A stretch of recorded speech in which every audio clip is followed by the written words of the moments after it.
नमस्कार, gold spot में आपका स्वागत है। मैं हूं मनीषा गुप्ता और सोने की कीमतों में आज हमने थोड़ा सुधार आते हुए देखा है। डॉलर में हल्की मजबूती से हमने कुछ सपोर्ट है, लेकिन हाजिर बाजार की बात करें तो यहां पर ज्वेलरी मार्केट में अच्छी रौनक देखने को मिली है।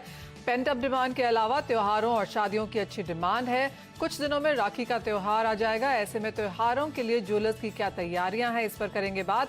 साथ ही सोने चांदी में क्या रणनीति बनाए ये भी समझेंगे। हमारे साथ जुड़े हैं एमिरेट्स एनबीडी के धर्मेश भाटिया, एसएमसी कॉमट्रेड की वंदना भारती और विघ्नहर्ता गोल्ड के महेंद्र लुनिया।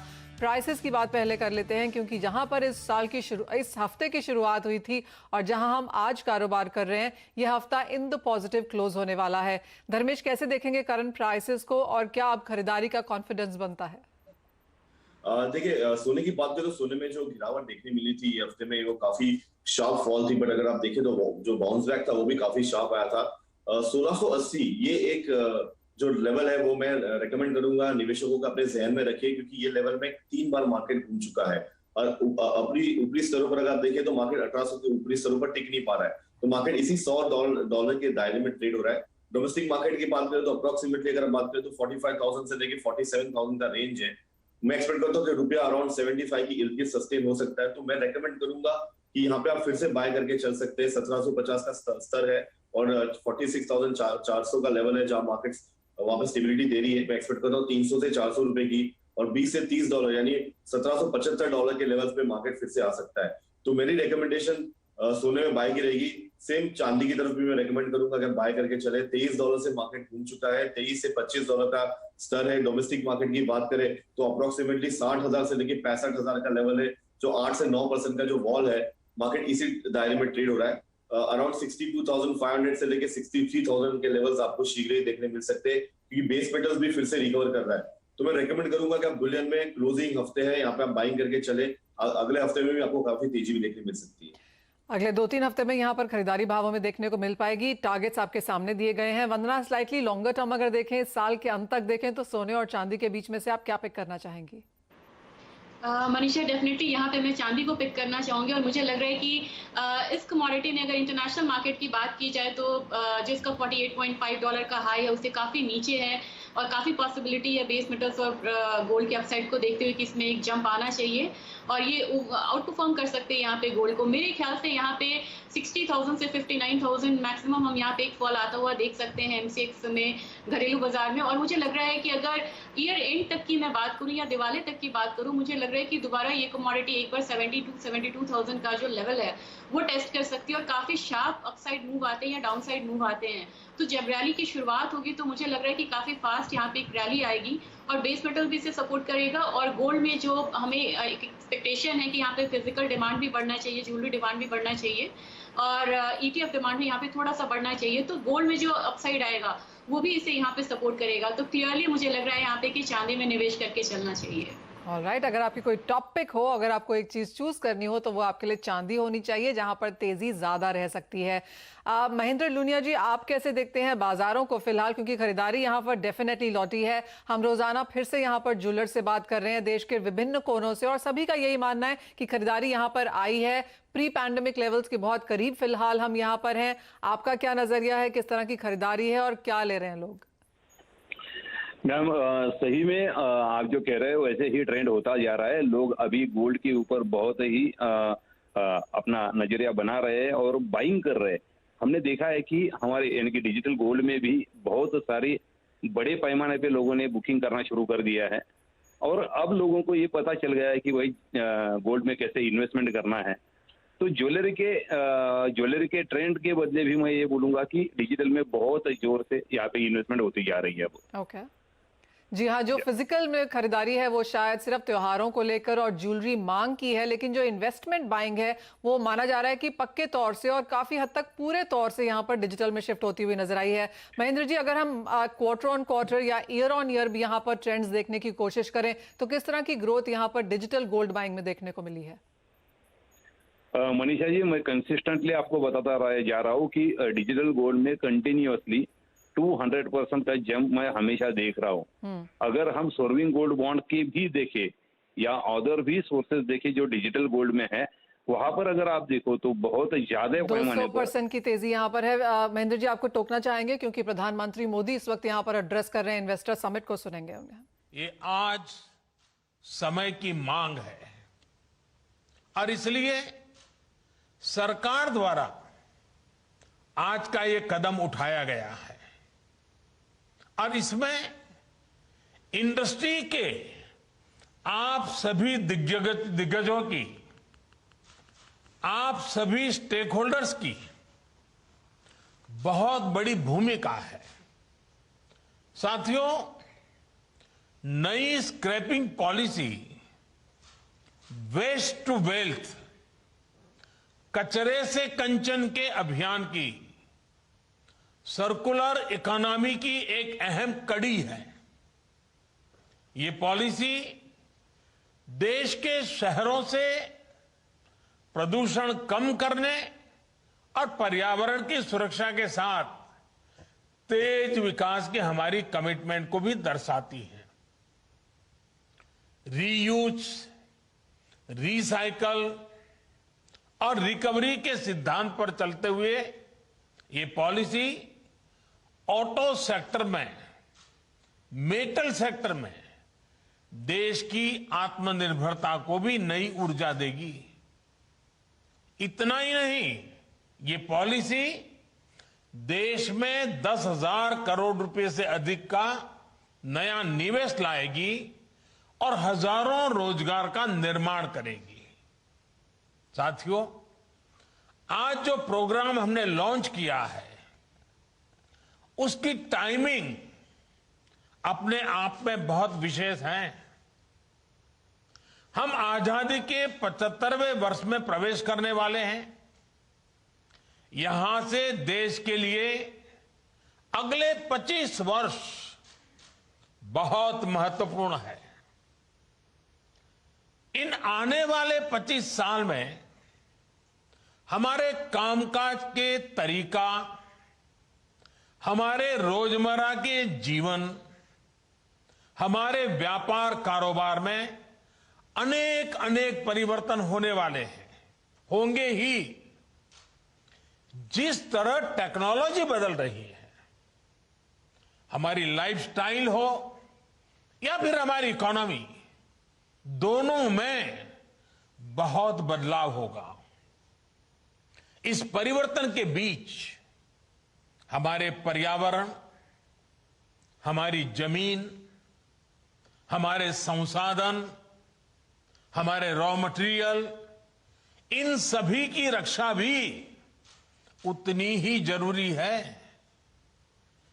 टेक्नोलॉजी को ड्राइव करने वाले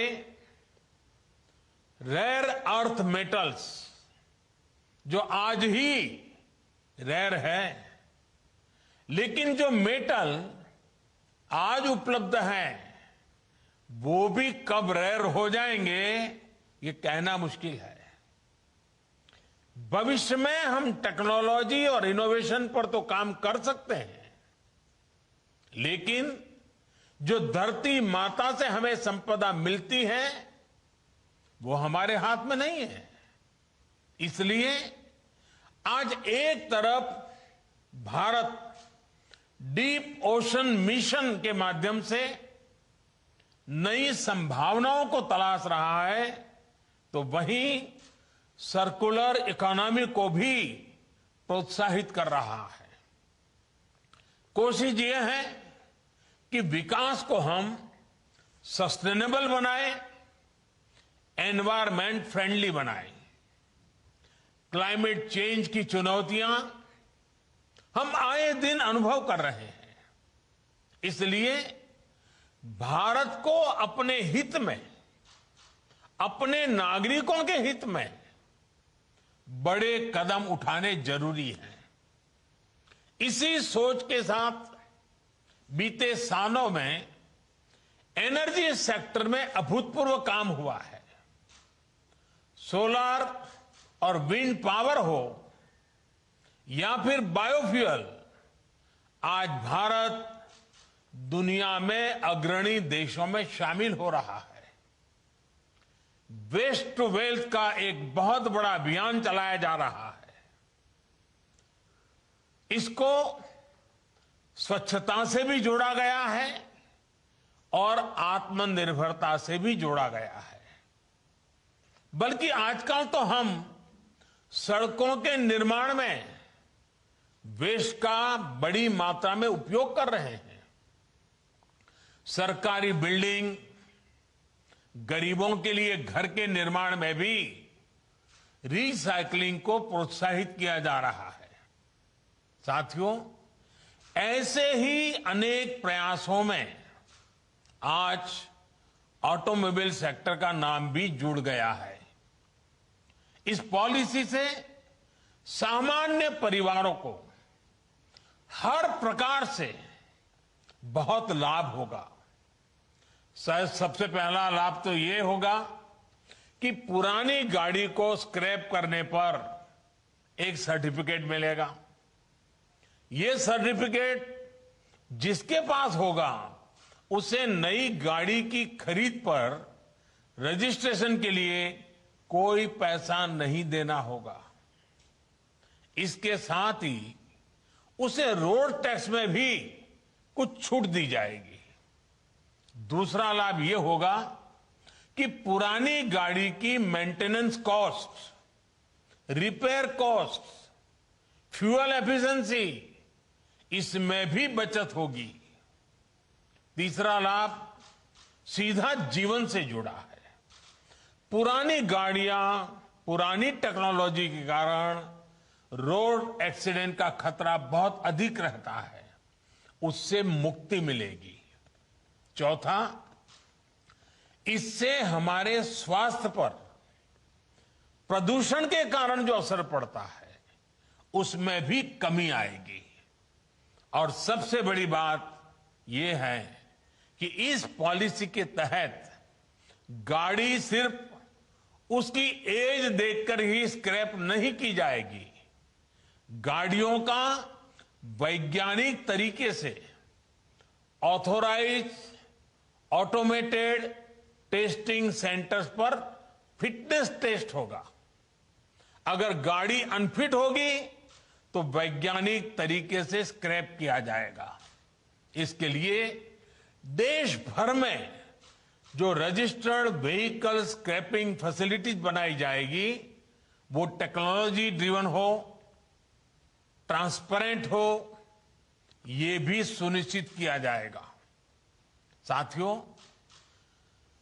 फॉर्मल स्क्रैपिंग पर क्या लाभ होता है, गुजरात ने तो उसे साक्षात अनुभव किया है और अभी नितिन जी ने भी इसका वर्णन किया। गुजरात के अलंग को शिप रिसाइकलिंग हब के रूप में जाना जाता है। अलंग दुनिया की शिप रिसाइकलिंग इंडस्ट्री में अपनी हिस्सेदारी तेजी से बढ़ा रहा है।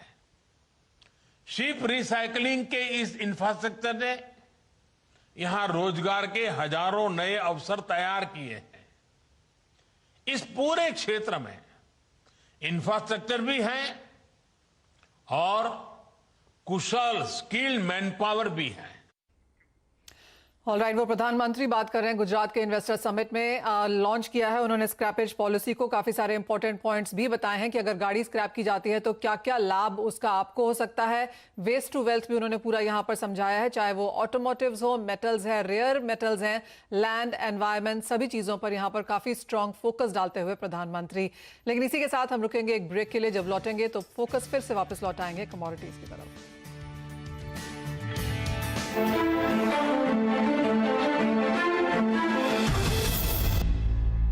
आपका स्वागत है। और ब्रेक से पहले हम प्रधानमंत्री मोदी को सुन रहे थे धर्मेश, और उन्होंने यहाँ पर काफी हद तक environment, land, metals, energy, technology की बात की है।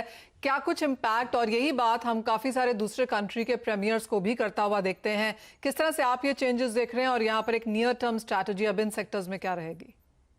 देखिए, डेफिनेटली ये जो चेंजेस ला रहे हैं, ये काफी सारे जो डेवलप्ड कंट्रीज है इसमें ऑलरेडी ये इम्प्लीमेंटेड है। मैं मीना रीजन में रहता हूँ, कंप्लीट डेवलप्ड है। और यहाँ पे भी जो ऑटो सेक्टर्स के लिए जो बात कर रहे थे, यहाँ पे भी एवरी ईयर हमें गाड़ी टेस्टिंग करानी पड़ती है, और अगर गाड़ी टेस्ट नहीं हुई बराबर से तो वो स्क्रैप पे चली जाती है।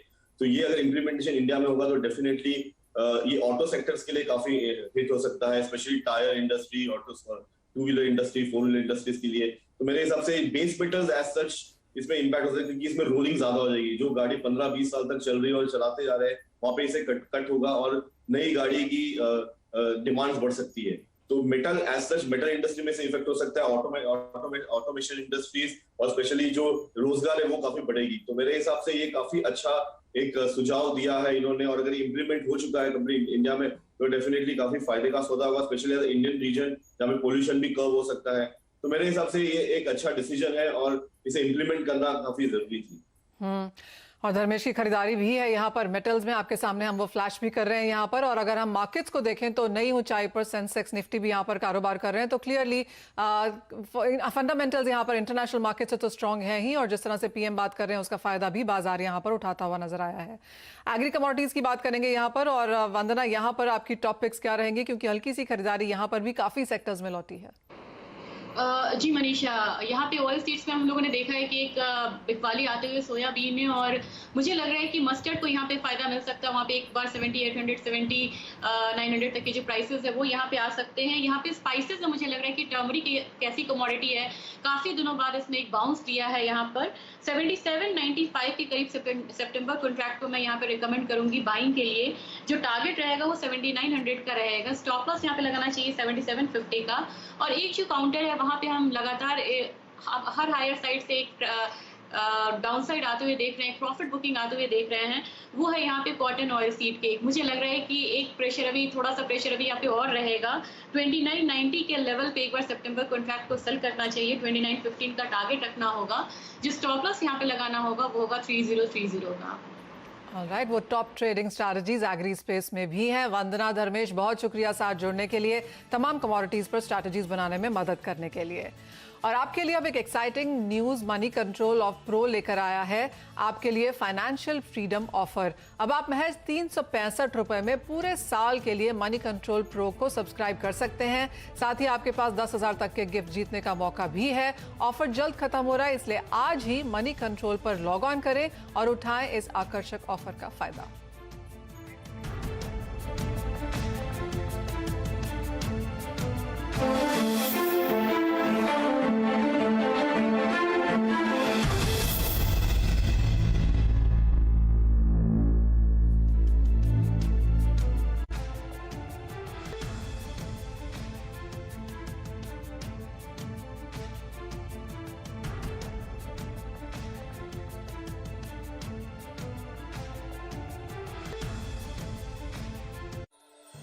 के प्रायोजक हैं विमल, बोलो जुबान केसरी,